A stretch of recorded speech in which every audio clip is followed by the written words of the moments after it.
வாங்கம்மா வாங்க, பழைய பட்டு புடவைகளை தாங்க. என்ன சொல்றான், ஒரு மாதிரியா பேசுறான். வாங்கம்மா வாங்க, பழைய பட்டு புடவைகளை தாங்க. இல்ல வாங்கம்மா வாங்க, பழைய பட்டு புடவைகளை தாங்கவா? இல்ல என் முன்னாடி கேட்க வந்திருக்கேன் நீ. அப்படி இல்ல சார், உங்க வீட்டுக்குள்ள. இல்ல என் பொண்டாட்டின இப்ப வீட்டுக்குள்ள வரல, வெளுத்து புடம் வெளுத்து. சார் கோவப்படாதீங்க, உங்க வீட்டு பீரோல பழைய பட்டு புடவை இருக்கும்ல. ஏல என் பொண்டாட்டின என் வீடுன்னு இப்ப என் பீரோ வரல, வெளுத்து புடம் வெளுத்து. என்னங்க எனக்கு ஒண்ணுமே புரியல. அதுதானப்பா எனக்கும் புரியல.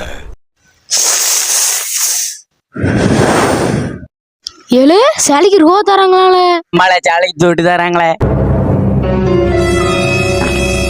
இந்தாங்கய்யா.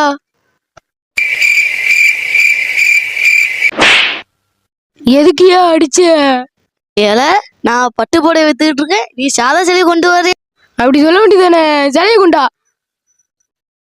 ஓடல ஆள சாமி. ஒரு மாதிரியா பாக்கானே. நீனு போலையா? கோவமா இருக்கானோ? சரி போவோம்.